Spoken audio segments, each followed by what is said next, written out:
I'm Seth Lawrence with this expanded 8 o'clock newscast. The Clinton City Council approved the renaming of its Arboretum at the Tuesday night Clinton City Council meeting. The council approved the naming of the city's Arboretum on Jefferson Street to the Carol Thompson McPheeters Arboretum. Commissioner John Weiss read the resolution Tuesday. It's my distinct pleasure to be able to read a proclamation. Back in the day, I got to be on the tree commission, got to work with Carol McPheeters, and she has a jewel.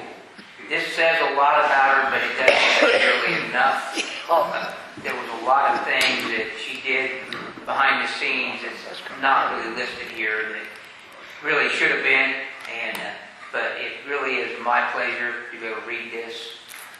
Proclamation declaring the Arboretum the Carol McPheeters Thompson Arboretum. Whereas the Arboretum within the city of Clinton encompasses 3 to 6 block area along East Washington and East Main Street. And whereas Carol McPheeters Thompson has long been a champion of the Arboretum, long serving as a member of the Tree Commission, and whereas Carol McPheeters Thompson was a volunteer at Weldon Springs for many years before being hired by the state as a site interpreter, and she conducted a walking survey of all trees at Weldon Springs.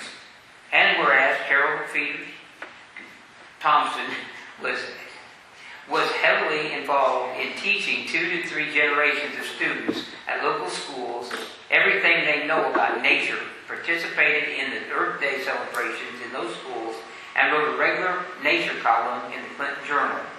And whereas the acting mayor and the city council think that Carol McPheeters Thompson's many efforts within the Tree Commission, the Arboretum, Weldon Springs, and her educational efforts within local schools and Clinton area have more than earned her the privilege of having the Arboretum named after her. Therefore, be it resolved, the acting mayor and city council of the city of Clinton do hereby name the Arboretum within the city of Clinton the Carol McPheeters Thompson Arboretum. It's given under the hand and the seal of the mayor of Clinton this 5th day of March, and Tom Edmonds has already signed it. So she also did the survey of the city trees in Clinton. That wasn't in here. I want people to understand that one too. And that was a very long and tedious job. And there wasn't ever a better champion for trees than her. Other tree talking points from Tuesday, Commissioner of Streets and Public Improvements Ken Buchanan reminded it is tree removal season for the city and noted the great weather crews have been able to take advantage of. Yeah, just a couple things. We are continuing our tree removal. It's the time of year we usually do that. Usually it's a little colder, a little easier to do, but we are continuing that through this month. Also remind people that this month starts back up with the brush pickup starting the 3rd Monday of the month. I don't have a calendar in front of me, but I also just remind people that the size of the brush piles, truck size load. Also, any leaves have to be put in bags now for us to pick up. So that's all I have. Also Tuesday night, the City Council approved Cameron Wilford as the new city clerk. She will serve a 2-month vacancy left by the retirement of Cheryl Van Valey. Wilford's reappointment will come up again in May with the other appointed city positions. The council meeting took on a new venue for the evening. The Firehouse Bay hosted the brief meeting as work on City Hall's elevator was not complete until after the agenda had been posted. A Piatt County law enforcement agency will be dialing up its patrols for special enforcement this month. Monticello Police Chief Rob Bross explains his department is going to be doing traffic details focused on what he calls the Fatal 4, indicating this is through a traffic safety grant. Yeah, so really we look at the Fatal 4, which is pretty much DUI, speeding, cell phone usage, distracted driving.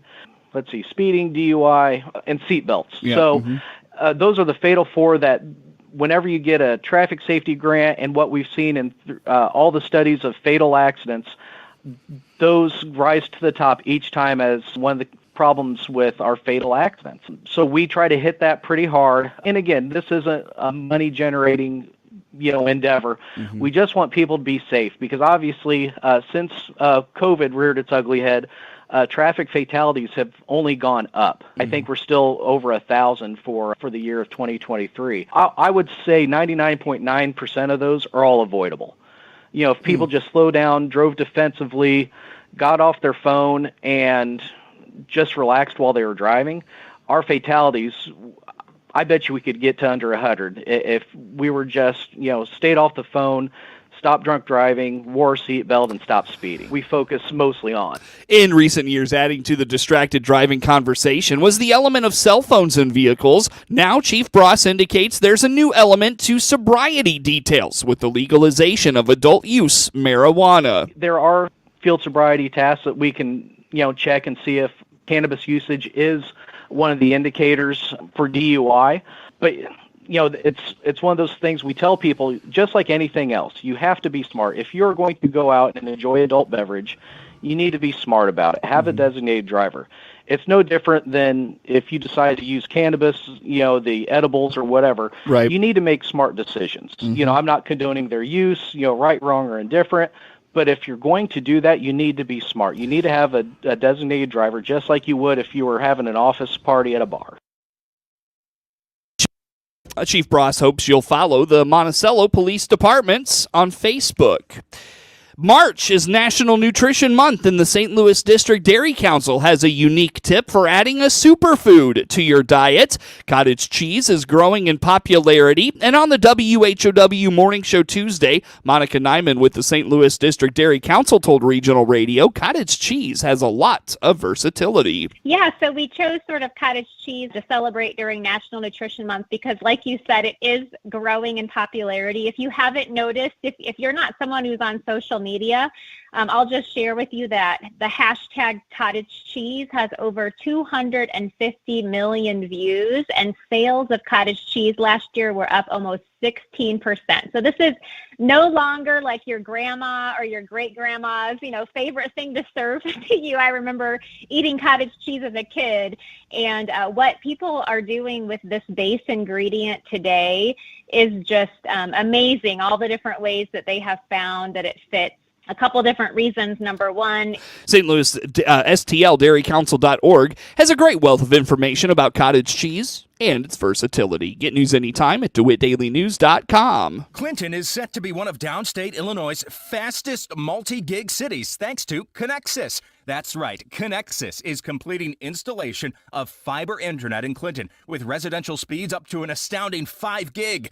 Construction continues in the southern part of town with the entire city to be done this spring. Fall in love with your internet again with incredible 5 gig speed right to your home. Click the Connexus icon at DeWittDailyNews.com. Fiber not available everywhere. Terms and conditions apply. It's coming for your soybean fields. Is that water hemp? Palmer? They're everywhere! Protect your fields by layering BASF's Zidua Pro herbicide pre with Zidua SC herbicide or Outlook herbicide post. Learn more at keeppigweedaway.com. Always read and follow label directions.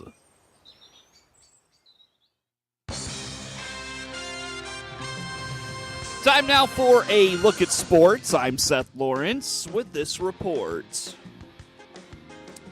Monticello senior Trey Welter was one of 4 seniors to be named a unanimous first-team All-Illini Prairie Conference in high school boys basketball on Monday.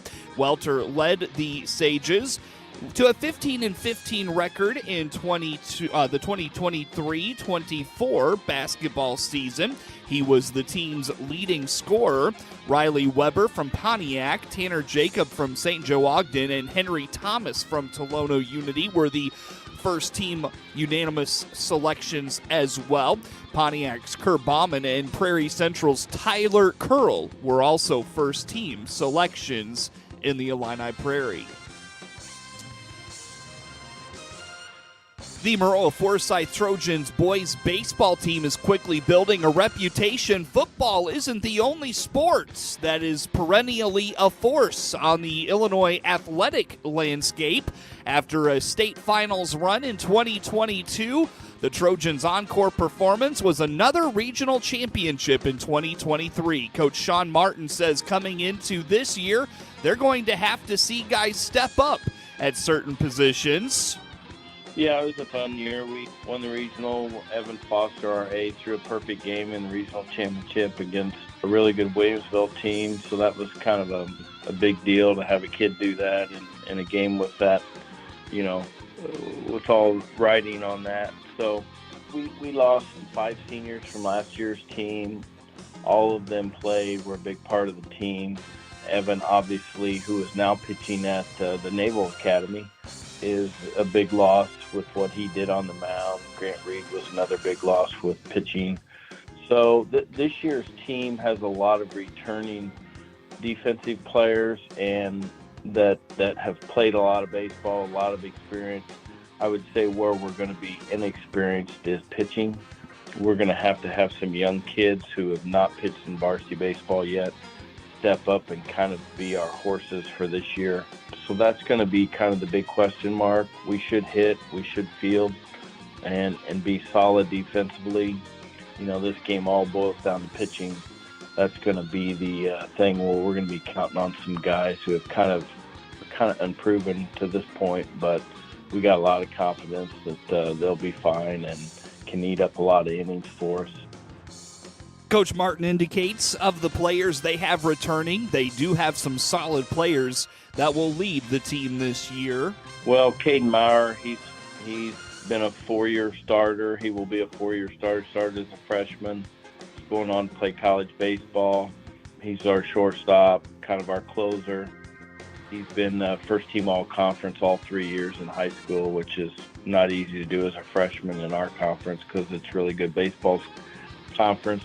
Connor Kelly's going to be probably one of our senior pitchers that we're going to rely on. He's going to be kind of our ace, start the year out. Hopefully he can show us what he did last summer. Zane Giles is going to be one of our senior leaders. Was first-team all-conference last year. He's going on to play college baseball. So we're looking for big things from him. Andy Munjoy, he's been a 3-year starter. Played first base on our state championship run that we had in 2022. So he's been over there for 3 years. So, and then Mitch Williams, a junior catcher, who I feel is one of the better catchers in the area, if not the state. He's a 3-sport athlete, really good. And we're counting on, big things from him being a kind of our quarterback of the team there behind the plate. So we got we have some holes from last year's team, but we have some kids that are good ball players. They play high-level summer baseball that I think we're going to step right in, and hopefully we don't miss a beat. The Trojans have experienced a great deal of success in the last 3 years with a trio of regional championships and a state finals run. Coach Martin attributes a lot of the success to kids who love baseball and enjoy coming to the diamond every day. Well, I think in the last 2-3 years with the success we've had, we just have a bunch of kids that just love baseball. And in high school, that's half the battle. You're always going to have kids come out, but this may not be their first love or their main sport, or they don't play in the summer, and they're just, they play baseball, but they're just kind of, they just play it during the spring season. We're in a cycle that we really have a lot of kids that love baseball. They're what I call baseball kids, and they can't wait to get to practice, and they'd play every day if we could. and as a coach, that's where you just sit back and say, wow, this doesn't always happen. This is my 32nd year, so, it's not always the case where you have that. And when you do have it, you just kind of sit back and enjoy it and realize that it's a special group of kids who love to come to practice, and they'll do anything you ask, and they want to play every day, and, they don't want days off. And so that's, as from the coaching side of it, that's a lot of fun to be involved in, because when your kids love it as much as you do, then it makes the coaching part a lot easier. Coach Martin credits the makeup of his team and the way they want each other to succeed. He says it is a dream scenario for a coach to be able to have a group of players like that. The Trojans open the baseball season Monday, hosting Shelbyville.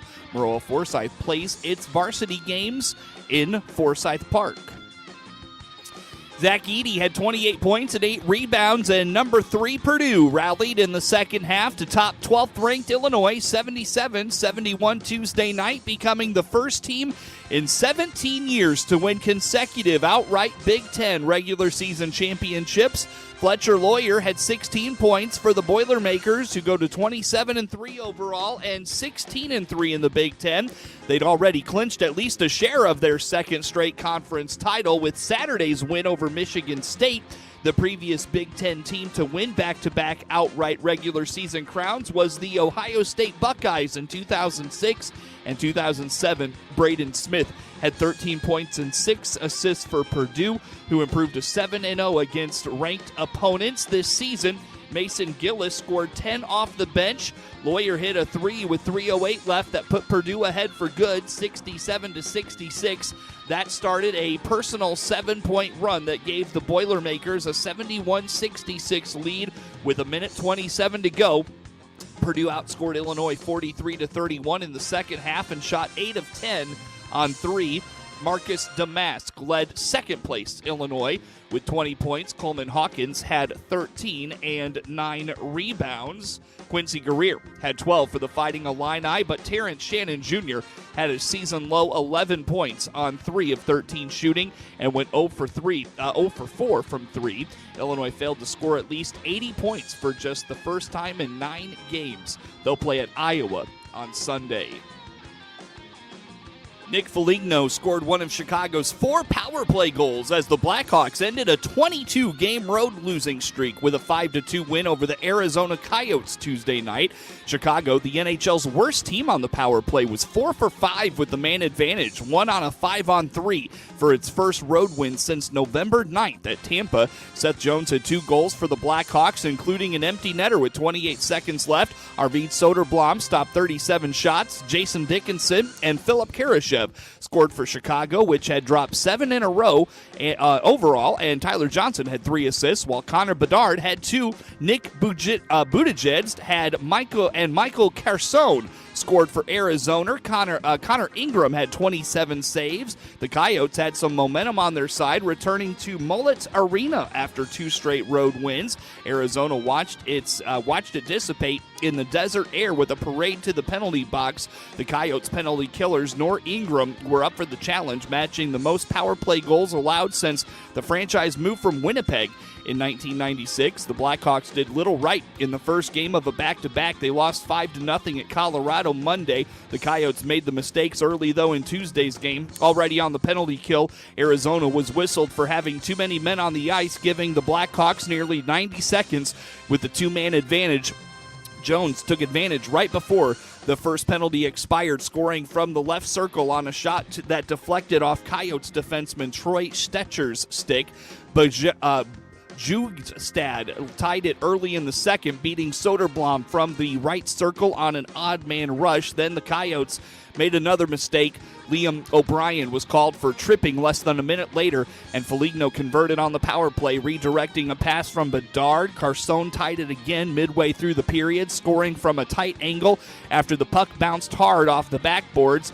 Another Coyotes penalty, another Chicago goal. Dickinson got it, redirecting a pass from Kevin Korshinsky after Arizona's J.J. Moser was sent off for a delay of game. Kurashev made it 4-2 late in the second on yet another power play goal, blasting a slap shot past Ingram. The Blackhawks are at Washington on Friday.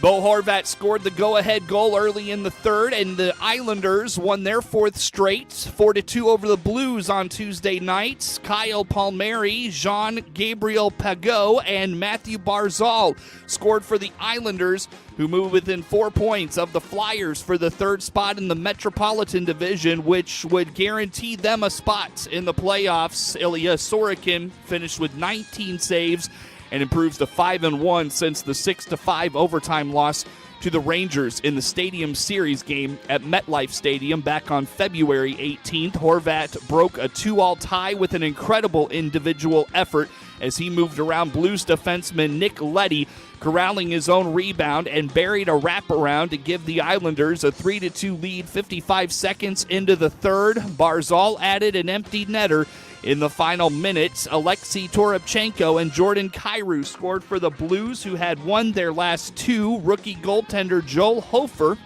had 29 saves. Toropchenko fired a wrister past Sorokin for his 11th of the season at a minute 21 of the second period to open the scoring. St. Louis doubled its advantage when Brandon Saad stole a puck from Horvat and slid it over to Kyrou for an easy tap-in. The Blues will visit the Devils Thursday night.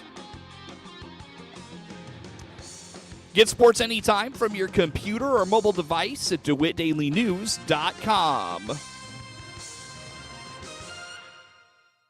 New Chryslers and Jeeps in downtown Clinton. This is Will Daniels, General Manager at Baum Chrysler Jeep in downtown Clinton. Yes, we have new Chrysler Pacificas and Chrysler 300s. We also have new Jeep Compass and Jeep Wranglers in trim levels like the Sport, Sahara, Rubicon, and the Wrangler 4xe Hybrid. Need a truck? See the Jeep Gladiator? It is also a four-door. There is only one Jeep. Make it your own in downtown Clinton. Find us at baumchryslerjeep.com. March into Baum Chevrolet Buick and march out with a new Chevrolet. This is Scott Baum from Baum Chevrolet Buick here in Clinton. We have a good selection of Silverado trucks to fit your everyday work needs. We have 1500s, 2500s, and 3500s in regular cabs, double cabs, and crew cabs. And if you're looking for good fuel economy, check out our 3-liter diesel and our 1500 Silverados boasting a combined 26 miles per gallon rating. BaumChevyBuick.com, right from the start. With SRN News, I'm Rich Thomason.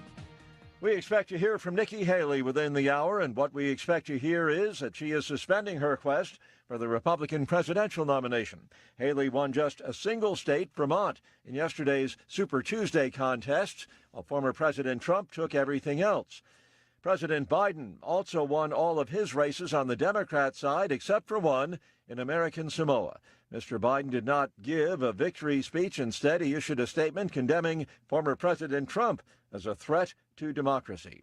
California's U.S. Senate race pits a Democrat congressman against a former baseball all-star, Democrat Adam Schiff and Republican Steve Garvey, competing for the late Dianne Feinstein's U.S. Senate seat. The opening bell just sounding this morning on Wall Street. Stocks are starting off higher with